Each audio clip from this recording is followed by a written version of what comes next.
Buenos días, hermanos de DFBC en español. Si esta mañana está usted escuchando este mensaje, es porque tuvimos que cancelar nuestros servicios en el campus por el clima y por las circunstancias de esta mañana. Pero aún así vamos a adorar al Señor con gozo. Y gracias a Dios, Él ha provisto de tecnología para poder conectarnos unos con otros y estamos contentos de que a pesar del clima podemos acercarnos a Él. Nuestra misión como iglesia en DFBC, cada domingo la decimos, existimos para glorificar a Dios, multiplicando discípulos que inviten a todos los pueblos a seguir a Jesucristo en un viaje de por vida que nos cambia la vida y también da vida.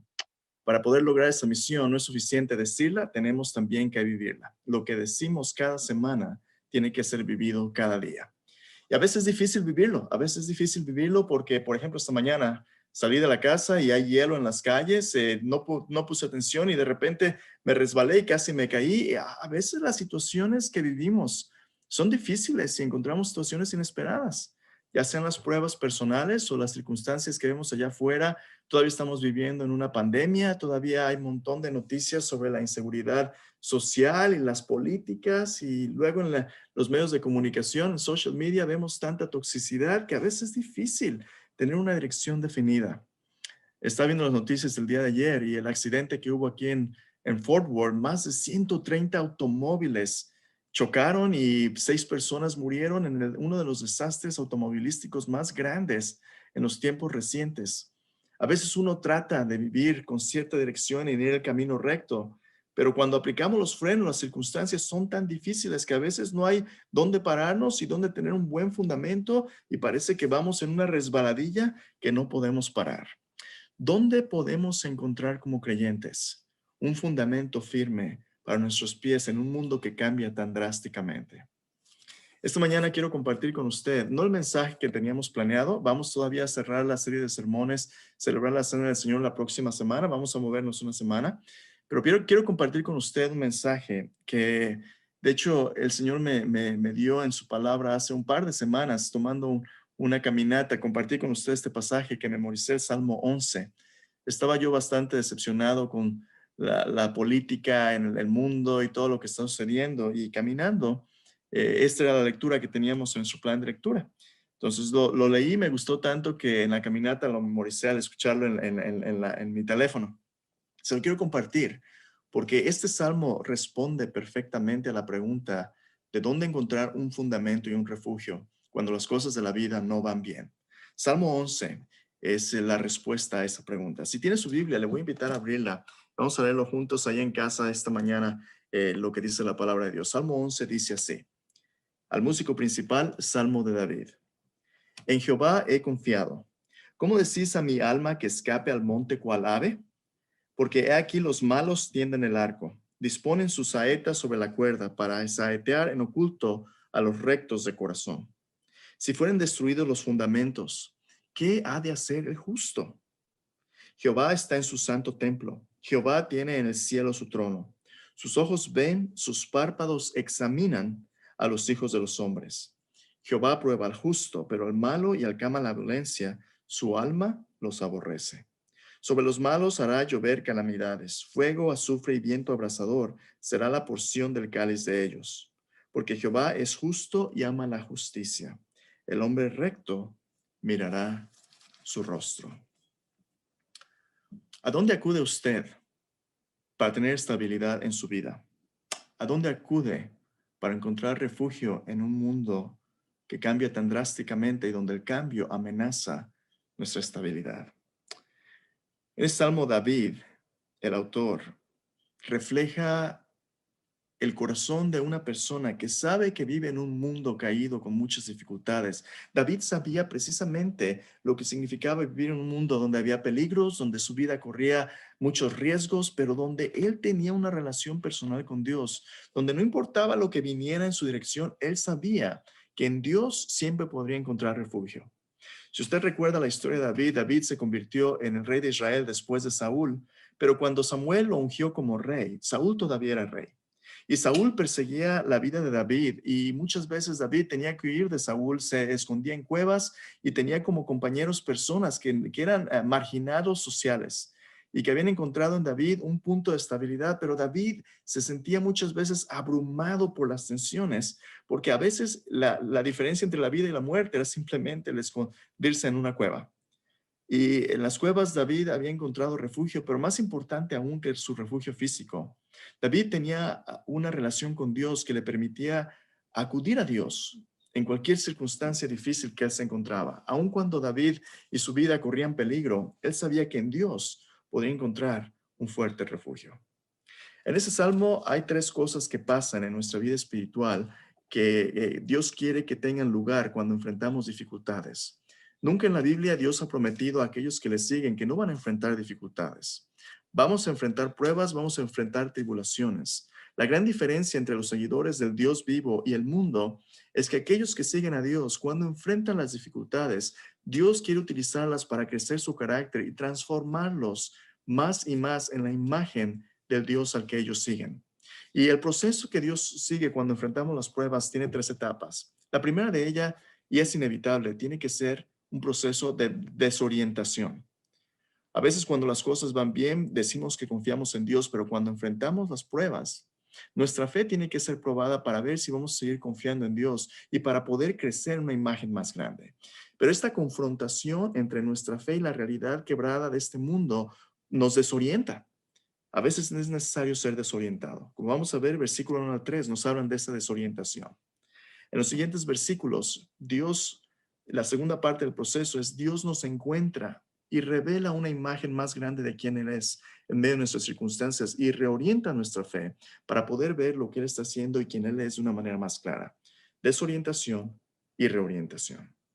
Por último, cuando Dios nos reorienta, nos da una nueva dirección en nuestras vidas y esa nueva dirección se convierte en la nueva orientación de nuestras vidas, se convierte en un nuevo sentido donde ya no creemos en Dios simplemente porque las cosas van bien. Ahora creemos en Dios en las buenas, pero también en las malas. Dios quiere que nuestra fe crezca más allá de una imagen sencilla de prosperidad, a una fe que es capaz de vencer cualquier cosa que este mundo nos traiga y permanecer por toda la eternidad. Una fe obediente no por lo que recibimos de Dios, sino por quien Dios es y porque Dios lo merece. Reorientación y por fin orientación, una nueva dirección. Así que si en su Biblia vamos a observar cómo esto funciona. Primero, Dios nos desorienta por medio de las pruebas. Dice allí, el versículo 1 al empezar dice, en Jehová he confiado. ¿Cómo decís a mi alma que escape al monte o al ave? Cuando las cosas van bien, es fácil decir que confiamos en Dios. Es fácil decir que hemos hecho de Dios nuestro refugio. Pero las dificultades vendrán, las tormentas vendrán y esas tormentas van a probar el fundamento de nuestra relación con Dios. Si nuestra casa permanece, realmente fuimos obedientes y nuestra fe tiene un buen fundamento. Pero si nuestra casa colapsa, la pregunta es, ¿confiamos realmente en Dios? Desorientación. Hay dos cosas que podemos ser tentados a hacer en medio de nuestra desorientación. La primera de ellas dice, ¿cómo decís a mi alma que escape al monte cual ave? Una de las tentaciones es la tentación de huir, la tentación de alejarnos de Dios, la tentación de encerrarnos en nuestra propia vida porque las situaciones nos lastiman, las circunstancias son muy difíciles, de desconectarnos emocionalmente del mundo alrededor, de nuestros seres queridos y simplemente refugiarnos en nuestras propias maneras de ser. Déjenme solo, uno trata de huir a su happy place, como dicen los psicólogos, ¿verdad? Su lugar feliz, pero la realidad de las cosas es esto. Si te haces como la tortuga que esconde la cabeza cuando hay problemas, no porque te escondas, los problemas van a desintegrarse y van a desaparecer. Dios no quiere que huyas de tus problemas. Dios quiere que los enfrentes en fe y que encuentres las soluciones que solamente Dios puede darte. Huir no refleja la realidad de tu fe. Jesús dijo que estamos en el mundo, pero no somos de este mundo. Dios quiere que seamos luz y sal en este mundo. Jesús dijo, no prendes un candelero y lo escondes debajo de un bote. Lo pones la luz en el candelero para que alumbre a los que están en casa. Cuando tú te refugias en Dios, Dios no quiere que huyas de los problemas, sino que los enfrentes en fe. Una tentación es tratar de huir, de meter todas las cosas debajo de la alfombra y no tratar con los problemas como deben ser. Tienes que enfrentar tus pruebas y tus problemas para que puedas crecer. Huir no es la solución. La segunda tentación es que los problemas sean tan grandes y abrumadores que tú mismo te sientas tentado simplemente a tirarte a la tragedia, a sentir autocompasión y autolástima y simplemente darte por vencido. Ahí dice David en el versículo 2, dice, porque aquí los malos tienen el arco, disponen sus saetas sobre la cuerda para saetear en oculto los rectos del corazón. Una saeta es una flecha. La imagen que David pinta aquí es de mercenarios, es de personas, de ladrones, bandidos, esperando un momento vulnerable para atacar a los justos y que ellos caigan. Los problemas son reales. Estamos en medio de una lucha espiritual donde los retos son reales y el enemigo está buscando una oportunidad de que tú te apartes de Dios para que seas un blanco fácil. A veces pues, es fácil y es posible sentirse abrumado. Entre más tratas de acercarte a Dios, más problemas enfrentas y es fácil desanimarse. El enemigo quiere que te desanimes. Y mira lo que dice el versículo 3. Si fueren destruidos los fundamentos, ¿qué ha de hacer el justo? A veces siente uno como que le quitan el tapete de debajo de los pies. A veces siente uno como que no hay un cimiento y cuando llegan las tormentas, como si todo fuera a caer. Esta cultura en que vivimos nos dice que no hay un fundamento para el bien y el mal, no hay un fundamento para lo que es bueno, hermoso, para lo que es verdadero, todo es relativo. A veces parece que cada quien puede hacer lo que bien le parece. Salimos de compra, mi esposa y yo, el día de ayer para comprar comida para evitar la tormenta y el hielo y todo esto, dependiendo de cómo se pusiera. Las tiendas estaban llenas de consumidores y la gente estaba estresada. La gente estaba muy mal educada y de mal humor, empujándose unos a otros, metiéndose en medio de los carritos. La gente no dice con permiso, gracias. Parece que todo el mundo tiene que sobrevivir como si estuviéramos en un apocalipsis. Y solamente es una tormenta de nieve. Cuando los fundamentos de la vida moral de los seres humanos se erosionan, revelamos nuestro mejor o peor carácter. Las pruebas revelan lo mejor o lo peor de nuestra fe. La pregunta que David hace es, ¿qué ha de hacer el justo? Como seguidores de Cristo, la prueba va a ser una de dos cosas. Al desorientarnos, o nos apartamos de Dios o nos acercamos más a Dios. Y es precisamente la siguiente parte del proceso. Cuando las pruebas llegan y desorientan, sacuden nuestros fundamentos, Dios quiere reorientarnos para tener una imagen más grande de quién es Él. Mira lo que dice David. No huyas de tus problemas, no te tires a la tragedia. En lugar de ello, pídele a Dios que te revele una visión más grande de quién Él es y lo que Él quiere hacer. Versículo 4 dice, Jehová está en su santo templo, Jehová tiene en el cielo su trono. Sus ojos ven, sus párpados examinan a los hijos de los hombres. Cuando todo parece que es caos, cuando la situación política en la que vivimos no sea la que tú quieras, no te preocupes, porque realmente quien está en el trono no es el presidente de los Estados Unidos, no es el Congreso, no son los políticos, no es las Naciones Unidas. Quien está en su trono dándole dirección a la historia y propósitos de la humanidad no es el ser humano ni sus organizaciones, no es este mundo, es Dios. David pinta una imagen de Dios soberanamente centrado en su trono. Ser soberano significa que Él no le rinde a cuentas a nadie, pero todos le rinden cuentas a Él. Dios, como un rey sentado en su trono, recibe a la humanidad. Y David nos dice que Él es santo. Dios es diferente, separado, por encima de cualquier cosa que este mundo pueda ofrecer o pueda hacer. Dios es rey soberano sentado en su trono. A lo mejor los resultados de la elección pasada te tienen desorientado, te tienen desilusionado porque no es lo que tú querías, pero no dejes que eso te distraiga de la visión de quién Dios es. Dios es más grande que las políticas, que las pandemias, que las tormentas de nieve, que el clima. Dios está sentado en su trono. El estar sentado significa que Él tiene control absoluto de lo que sucede en nuestras vidas. Y como Dios soberano, dice David aquí, Él está sentado en su trono. ¿Y qué está haciendo? Dios está viendo y examinando cómo es que como seres humanos vivimos nuestra vida, decidiendo confiar en Él o haciendo lo que nosotros queramos.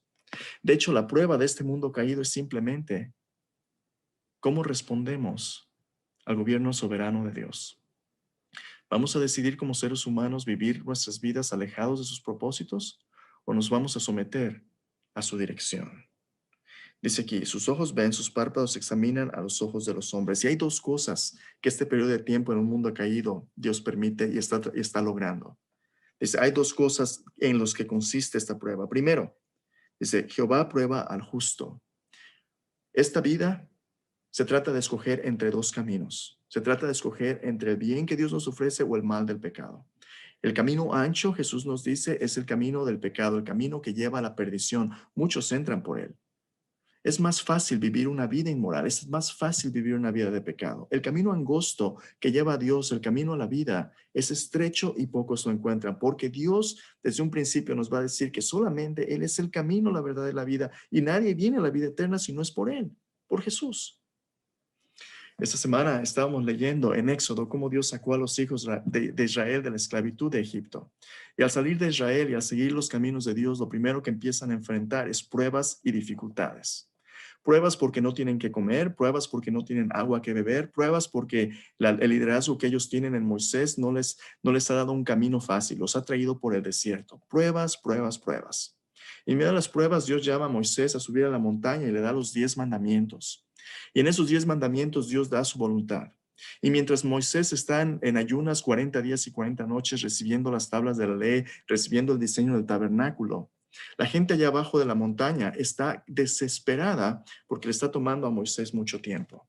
La prueba nos fuerza a esperar en Dios y encontrar en Él las soluciones a nuestras necesidades, no en las circunstancias.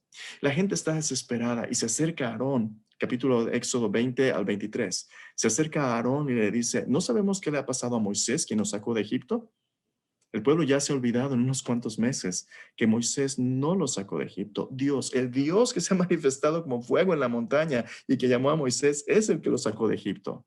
Pero el pueblo es miope y no ve más allá de su nariz.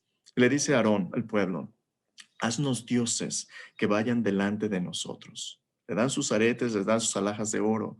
Aarón lo funde y hace un becerro de fundición, un becerro de oro. Y la Biblia dice en Éxodo que el pueblo se sentó a comer y a beber, a emborracharse y se levantó a jugar. Esa palabra para jugar es una palabra explícitamente sexual, una palabra de inmoralidad. El pueblo hizo una orgía como celebración a su nuevo dios pagano, un becerro. ¿Qué puede un becerro esperar de nosotros en moralidad?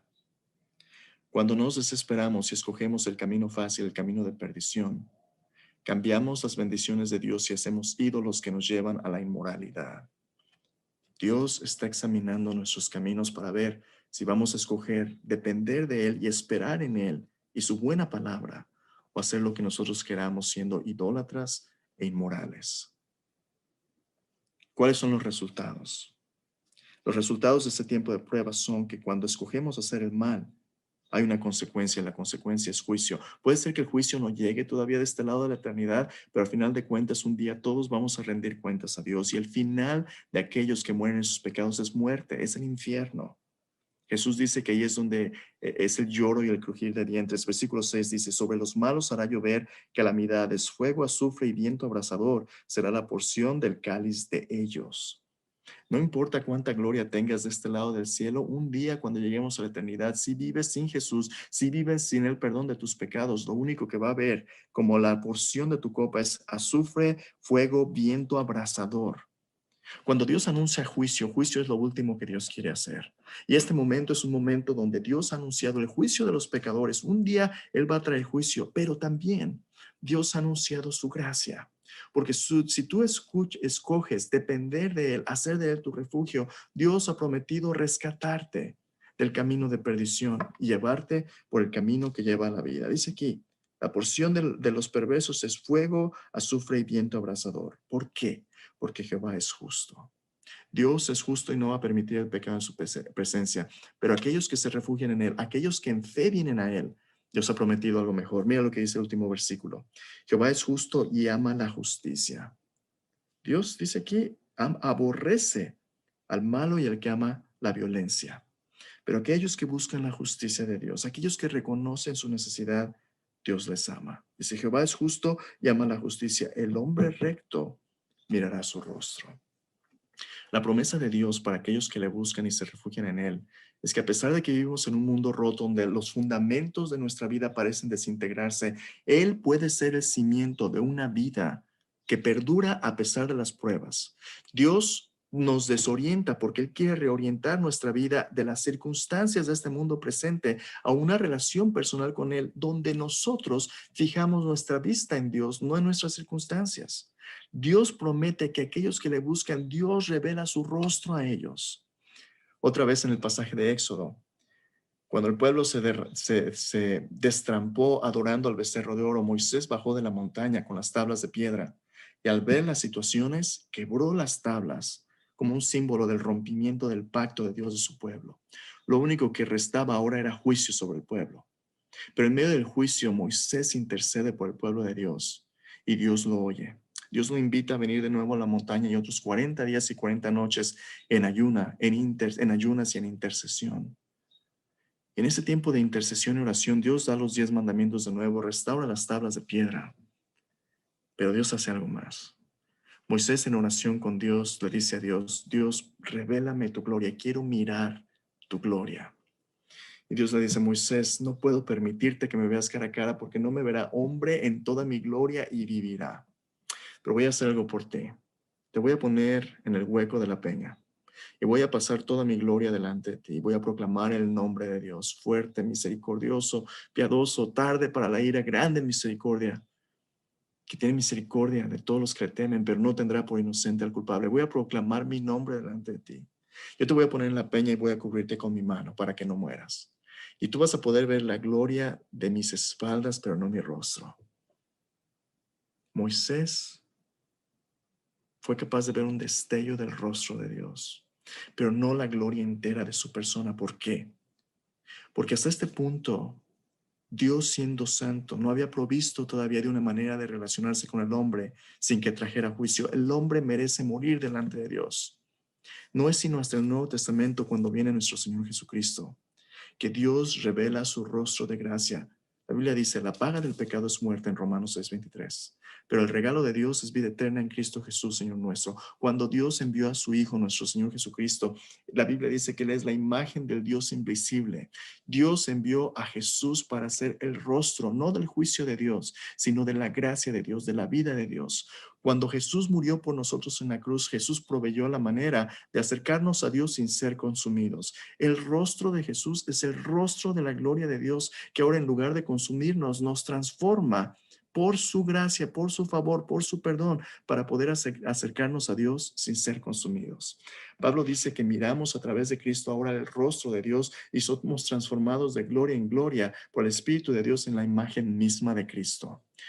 Cuando Moisés descendió de la montaña por la gracia de Dios, dice la Biblia que su rostro brillaba y la gente tenía miedo de él. Él tenía que ponerse un velo en el rostro.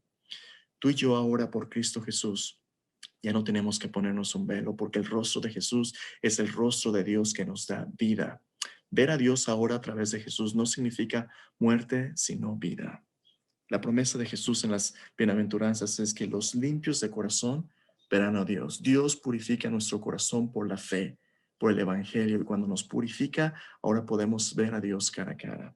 Cierto, en 1 Corintios 13, Pablo dice que en este momento lo vemos como por un vidrio oscuramente, vemos a Dios oscuramente, como si fuera una ventana empañada, pero un día lo vamos a ver cara a cara, como dice 1 Juan capítulo 3. Vamos a ser como Él es.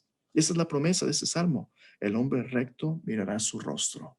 Tenemos un anticipo ahora, pero un día vamos a tener la bendición completa. Ver el rostro de Dios significa tener la bendición de Dios. En el Antiguo Testamento, en Números 6:24, el pueblo de Israel se bendecía de esta manera. Jehová te bendiga y te guarde.